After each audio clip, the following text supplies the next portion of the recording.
Cloud Solution Architect Cheat Sheet. Hey guys, my name is Emeka. Welcome back to my channel. This is where I talk about any number of topics. But recently I've been talking a lot about AI and growing a career in the tech industry, primarily because that's where most of my subscribers have been pushing me towards. So today we're going to look at Cloud Solution Architect. So what is a Cloud Solution Architect?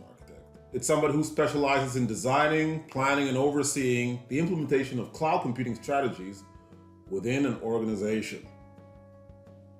What does that mean? That means you help design the architecture for the cloud services for your technology. Now, if you were to go on LinkedIn or you go on Indeed and you saw a Cloud Solution Architect position, there would be a lot of skills that you'd probably be required to have. If I were just to look at one here, I see a huge number of skills. They say technical skills. You need to have system and networking architecture skills. You need to have cloud computing skills within AWS, Azure, Google, or even Oracle OCI, right? You need to have some software development skills. Security, cybersecurity skills, data management, DevOps, CI/CD, API management. And you probably need to have some technical related degrees or a bunch of certifications. That's what they tell you. Well, I'm here to tell you that in the future, which is here because of AI, that's not really the case. Really, you need to have a high level understanding of many things. And AI will do the rest, right? We're moving at a rapid pace in technology right now. Right? AI is only getting more powerful. Quantum computing is on the horizon. And really, we're not that far off from computers being able to do most of the things that human beings do.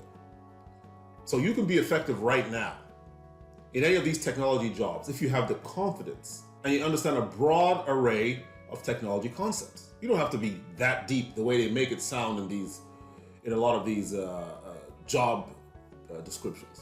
So here's a little cheat sheet of what a cloud solution architect should do day one. You get your job, they send you to a client with the team. It's your first cloud solution architect job. You are a cloud solution architect, right? Here is essentially what you're gonna have to do. First, you're gonna have to gather information requirements. You don't need to be an engineer to understand how to gather requirements. What are requirements? Requirements are just what are the details of what needs to be built. So how would you do that? First, you meet with the client. The team will meet with the client. You will ask them questions to gather the requirements. You understand the scope, which is the broad, overview of what the project is going to cover and what the boundaries will be. You will understand who the stakeholders are. You will understand the people that are going to be using this system, the stakeholders, right? You understand what their expectations are. And you document it, right? You document in detail everything that they're saying that they need. During this phase, you could also come up with a system context diagram. This is not a technical diagram. This is just a diagram sort of with arrows indicating the sort of flow of what is expected between the system and external parties. So like I said, if it was a website, for example, it would be a diagram that shows a user and an arrow pointing to the website, arrow pointing to the product they buy, arrow pointing back, something like that. Just something explaining what the solution is going to do at a high level with a diagram. The next stage, after you've gathered all the requirements, is the brainstorming phase. Once again, when you look at all these job descriptions, they make it seem as if you're the one that's going to have to figure out all of this, right? You're going to have to gather requirements, you're going to have to figure out how to design this thing. Well, you're not really going to be the only one. You have a team that you're going to work with, because you can't know the entire technology stack that's going to be required to implement this solution, right? But you can know everything at a high level. Everything. This thing is going to require an API. API management. Maybe we can use Google Apogee. Maybe we can use MuleSoft. This is going to require a NoSQL database, right? Even if you don't know these things I'm saying right now, you can interact with AI and it will tell you these things. Understand that we are at a sea change in everything, right? You just need the confidence. That's all you need. So in the brainstorming phase, you could even take these requirements, dump it into AI, and get a bunch of really, really good suggestions, better than most of the suggestions you would get from a human being, right? Allowing you to be able to go off and talk to the different stakeholders, technical stakeholders that are going to implement this. You're going to have other engineers, because remember, an architect isn't the person that at the end of the day is going to go off and implement a lot of these things. They're going to design what it should look like, the architecture of what it should look like within the team. So as they're coming up with a design, you're going to be talking to engineers, you're going to be talking to other vendors, right? And they're going to be providing their input.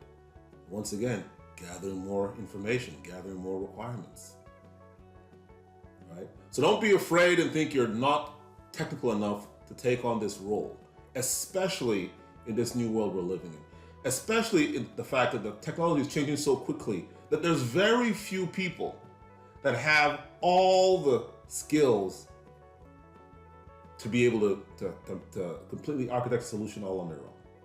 There's a time that probably there were some, and there probably are still some people that are just Jedis. They're just stars, right? They can do it all. But for the most part, most people can't, right? They're going to have to gather requirements and then have to go out and gather information from other vendors in order to put it all together in a solution. Now you're able to come up with a solution design. And I gotta tell you, even the designing of solutions, there's technology coming out now that is gonna allow you to draw up those architecture sketches by just typing words using generative AI. I haven't seen anyone that I think is perfect yet. I'm still researching that, but that's not too far off either. So you gathered requirements, you took the requirements, dumped it in AI, passed it around to people, got some information, came up with a solution. Use that solution to generate a design. Now you create your POC in your sandbox environment. Now, every environment is different. So I'm not going to tell you what's happening in your company. There's some companies where one person is going to do all of those things. A lot of those people, they really are superstars. And in order for you to be that one person, you probably really do have to be a freaking superstar. But for the most part, that's not what you're going to do. You've gathered the requirements, you've got the design, and now you're project managing all the engineers in every little aspect of the design. Setting up the database. There's somebody that does that, not you. You're managing it, making sure that it's up to spec of what you have in your architecture diagram, right? The UI, you're not designing that. There's somebody that does that. You're managing it to making sure it's up to spec of what you have in your requirements document, right? You go through all of that, it all gets designed, and you go through the testing phase. Make sure that what we're testing proves that it's meeting the requirements. After the testing phase, it's the deployment phase. Now, deployment is a whole different discussion. I don't think I can cover it in this video. But once again, it's not the solution architect that's doing the entire deployment. They are one piece in the team that's going to help deploy that solution. And after the deployment, we go on to the monitoring of the solution, right? So at a high level, that's what it takes to be a solution architect. There's a ton of books out there that cover, what it takes to be a solution architect. And if you really want to be that guy, that great guy, you can go and read all this stuff. I personally don't think it's necessary anymore, just because of the way technology is changing so quickly. I think you just need to be well versed in a lot of things at a high level. But here are just some recommendations for you.